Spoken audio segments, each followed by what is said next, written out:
নমস্কাৰ আহিছো অন্য এক খবৰলৈ গোৱালপাৰা জিলাৰ লক্ষীপুৰ বৰ্ডৰ গাঁৱৰ খেতিপথাৰৰ মাজত থকা এটা প্ৰকাণ্ড গাঁতত আবদ্ধ তিনিটাকৈ বন্যহস্তী ইতিমধ্যে বন বিভাগে উদ্ধাৰ কৰিবলৈ সক্ষম হৈছে মৃত্যুমুখী তিনিটাকৈ হাতী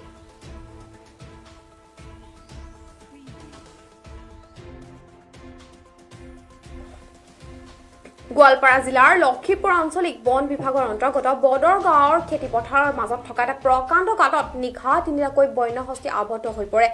বুধবাৰে পুৱা 8 মান বজাত বন বিভাগে ঘটনাস্থলীত উপস্থিত হৈ বন্যহস্তী তিনিটা উদ্ধাৰ কৰিবলৈ সক্ষম হৈছে বুলি জানিব পৰা গৈছে পুনৰবাৰ জনাইছো গোৱালপাৰা জিলাৰ লক্ষীপুৰ আঞ্চলিক বন বিভাগৰ অন্তৰ্গত বৰ্ডৰ গাঁৱৰ খেতিপথাৰত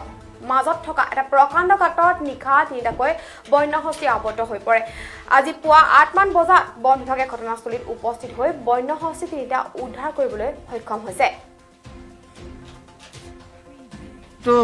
আঞ্চলিক বন বিভাগ কাৰ্যালয়ৰ অধীনত তিনিটাকৈ হাতী এটা গাঁতত পৰিছিলে সেইটো আপোনালোকে কেনেকৈ উদ্ধাৰ কৰিলে এইটো আমি আজি ৰাতিপুৱা পাব্লিকৰ পৰা খবৰ পাওঁ পুৱতি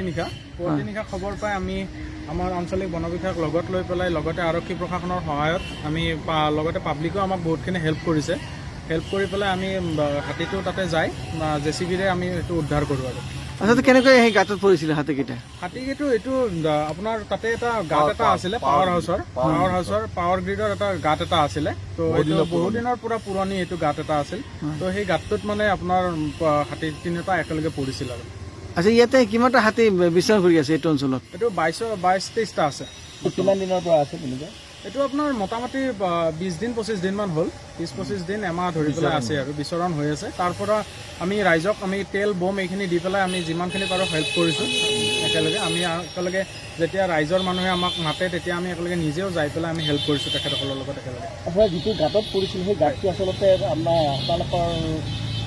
আগতে গৰু ছাগলী মৃত্যু হৈছিল নেকি আপোনালোকৰ আঞ্চলিকৰ হেল্প কৰে নেকি নাই এইটো আমাৰ গৰু ছাগলী পৰা বুলি আমি এইটো পাব্লিকৰ মুখত আমি তাতে শুনিছোঁ সেই বস্তুটো কিন্তু আমি নিজে মানে এতিয়ালৈকে স্বচক্ষে মানে প্ৰত্যক্ষ কৰা নাই যিটো গাঁত আছে সেই গাঁতটো আচলতে এনে ৰাইজৰ মাটিত আছে না আপোনালোকৰ বন কাৰ্যালয়ৰ অন্তৰ্গত নাই এইটো পাব্লিকৰ মতে ৰাইজৰ মাটিতে আছে আমি এইটোতো এতিয়া ধৰক তেনেকৈ কোনো হেৰি কৰা নাই এতিয়ালৈ এইটো পাব্লিকৰ পৰা শুনা মতে এইটো ৰাইজৰে মাটি হয় আচ্ছা আপোনালোকে যে উদ্ধাৰ কৰিলে উদ্ধাৰৰ পিছত হাতীকেইটা ক'লৈ গ'ল এইটো এতিয়া জংঘলৰ ফালে গৈছে বৰ্ডৰ জংঘলৰ ফালে মুখ কৰিছে সেইটো আপোনালোকে এৰি দিছে আৰু হয় হাতীকেইটা কিবা অসুস্থ হৈছে নেকি আঘাত পাইছে নাই কোনো আঘাত পোৱা নাই জাষ্ট আমি উঠাই দিয়াৰ পিছত ধুনীয়াকৈ সিহঁতে জংঘললৈকে সোমাই গৈছে ঠিক আছে থেংক ইউ এইটো আঞ্চলিক বন বিভাগ কাৰ্যালয়ৰ অধীনত তিনিটাকৈ হাতী এটা ইয়াতে হাতীবোৰ কেনেকৈ পথাৰৰ মাজত খালত পৰিছিলে হাতীটো 6 মাহৰ পৰা আমাৰ ঝাৰত আছিলে ঝাৰৰ পৰা আহি পথাৰত নামি ধান খাইছে ধান খাই সিহঁতে একদম এইফালে দি আহি টাৱাৰ লাইনৰ গাঁত খুন্দি থৈছে সেইটোতো টাৱাৰ বহোৱা নাই গতিকে তাতে গা ধুবা না কি পানী খাবৰ কাৰণে আহিছে না কি সিহঁতে পিছলি পৰি গৈছে কেইটা পৰি গৈছিল 3টা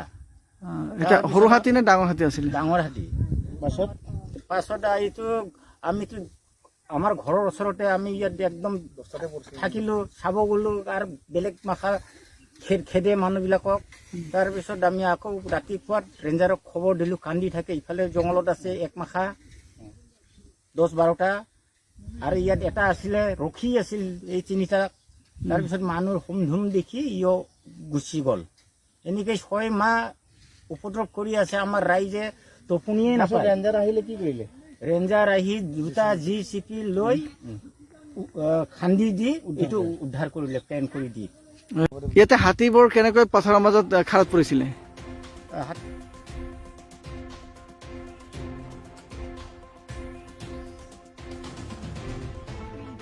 বন বিভাগৰ এনে পদক্ষেপলৈ শলাগ লৈছো আৰু ইয়াৰ লগে লগে ষ্টুডিঅ' মুজে বিদায় লৈছো পৰৱৰ্তী খবৰৰ বাবে চাই থাকিব আপোনালোকৰ প্ৰিয় চেনেল PI নিউজ ধন্যবাদ